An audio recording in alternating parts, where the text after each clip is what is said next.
Welcome to the podcast. If you'd like to listen to an ad-free version of this episode and all of our episodes, then search True Crime Today Premium Plus on Apple Podcasts and press subscribe. That's our premium channel where all of our ad-free and advanced episodes live, all in one place. True Crime Today Premium Plus. Search it on Apple Podcasts and press subscribe. Even try it for 3 days free. Every day is just one heartbeat away from a headline. This is Hidden Killers with Tony Bruschi, featuring retired FBI Special Agent Jennifer Coffindaffer. If you take the DNA out, but obviously we know a knife was used in this case, and there is a sheath that existed, but if you take the DNA part of this out,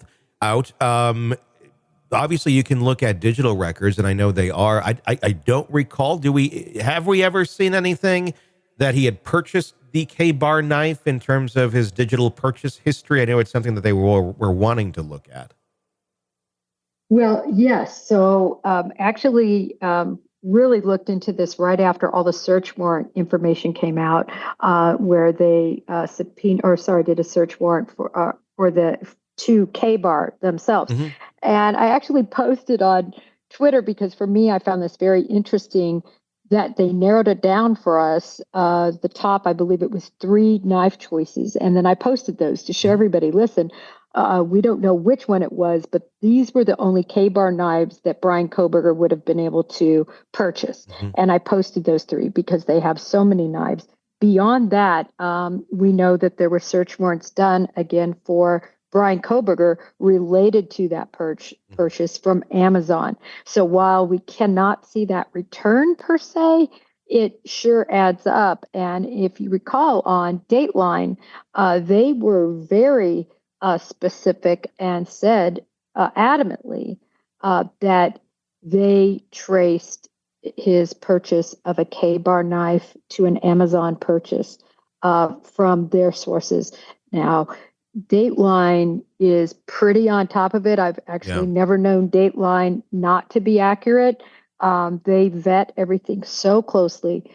So I think that that's where that is going to ferret out to. And again, I was able to back that up through court documents pretty closely. Yeah. Not to the actual purchase, but pretty close. Very close. So, I mean, if we were to be betting on this, that they have evidence that he purchased a K-bar knife, it's pretty strong odds at this point, if we're just speculating. Take the DNA out of it, purchase the knife. I mean, anyone can purchase a knife, but he purchased the murder weapon recently, allegedly, if this all comes out the way we think it will. If you take the DNA out of it, isn't it just as strong the fact that he bought the damn knife? I think it's another important piece to that puzzle. Also, all of the video showing the vehicle that matches his vehicle. Obviously, they're going to argue the fact that the FBI analyst unfortunately limited the time frame, excluding the year of his, which was a mistake. They should have made it broader because those cars all look alike that he had. There's very little difference in those vehicles. And of course, later he changed his report and said it also should include this. And, but the defense, of course, will have heyday with that. But one of the biggest things that I think is going to come out, we'll see. But if you may recall, the defense did a motion where they essentially released a lot of information. They got sort of out from underneath that gag order. I thought it was very unscrupulous, really, how they did it, where they described that his vehicle, his office, his home, apartment, that none of them had any DNA in them. And remember, they're not supposed to be telling the public all these details, but they did it through a motion. But what I always thought was interesting is they never said there was no DNA found at 1122 King Road. And I always thought, if you're going to make this big point, which everybody, of course, jumped up and down, that was for the defense. See, how could he possibly have gotten rid of all DNA from the vehicle, as an example?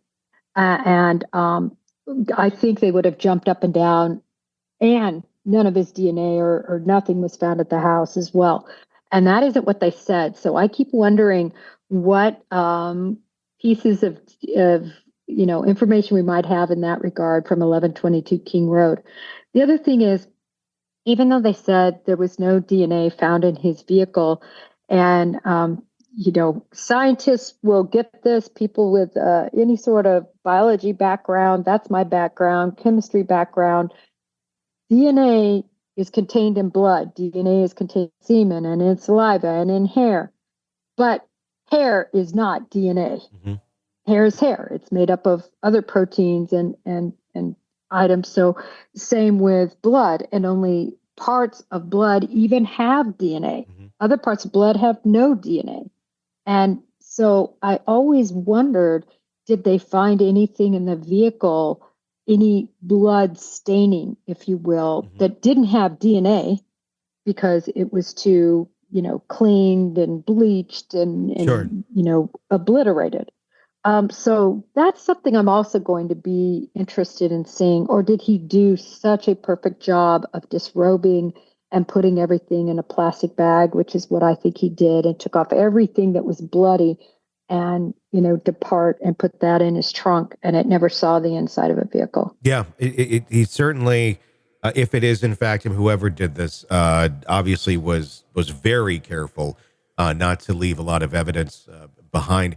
The book that has come out from Bloom talks about not directly having conversations with Kohberger's parents, but friends of the family, and it alludes a lot to maybe the family kind of thinks he might have done this. I'm not trying to put words in their mouth. I'm not quoting them. That was my takeaway from the book. I know the family has since said that they do stand behind their son, and they want to be there for him. I don't think they've ever, I could be wrong, I don't believe they ever professed his innocence, but they do stand beside their son. Do you think we're going to see any witnesses come forward to talk about the relationship there, to talk about, I had a conversation, his dad came to me, I'm just speculating here, and he kind of told me this or that. Are we going to see anything like that come through of just people in his closer circle that may have some suspicions of him possibly being the killer? I think maybe the sister will be called. Mm-hmm. There were issues with the sister from early on, even a theft that occurred, and certainly details regarding, I think, their concern with Bryan Kohberger and this related to this crime. Remember also, and this is a very important piece of information, that the parents were both subpoenaed under grand jury subpoena to testify regarding a missing woman. And I think the only reason that is very relevant is they fought not to have to testify regarding their son. I think most people, if you knew your son wasn't involved in another murder, this one was on the East Coast, they were just doing a full grand jury investigation, you would want to be there to say, listen, there's no way he was there. He had an alibi. We can give him an alibi. I always thought it was interesting that they fought that. They hired attorneys not to testify. And then it's also very interesting that could be shared to Idaho. So I think it'll be interesting as to what was said, because how much investigation was done by that grand jury into the thought process of Bryan Kohberger's parents at that time. So there's a lot of intricacies in this case. This trial is going to be amazing in terms of understanding everything that happened that night and after that night in the morning, if we ever get to trial, Tony. It really is. You've predicted, you've been accurate on this one thus far. When it first happened, I think you said 2 or 3 years out till this trial actually starts. We're going to be at the 3-year mark when it does, if we stick to the date. Are you still sticking with your prediction of 3 years out, or do you think this could go even further? I think it'll go further now because of the change of venue. Okay. When that change of venue occurred, everything started over, as we're seeing again. So hearings that have already been had are being rehat, and even the death penalty situation, not only were there briefs submitted to this judge, but also oral arguments. And so now the judge and his clerks have to take, a lot of time, and they're going to write a very extensive decision. Yeah. And all of this is just taking so much time. And, we're not even leapfrogged to the next stage yet. Yeah. So it's going to be a while, Tony. So much. Jennifer Coffindaffer, retired FBI special agent. As always, thanks for your insights on this horrible case. Thank you, Tony. All right, we'll wrap up right there. Welcome to the podcast. If you'd like to listen to an ad-free version of this episode and all of our episodes, then search True Crime Today Premium Plus on Apple Podcasts and press subscribe. That's our premium channel where all of our ad-free and advanced episodes live, all in one place. True Crime Today Premium Plus. Search it on Apple Podcasts and press subscribe. Even try it for 3 days free. You're in the thick of a true crime saga, every detail sinking in, and then, wham, a commercial about something you couldn't care less about. It's like being served a microwaved dinner at a 5-star restaurant. But it doesn't have to be this way.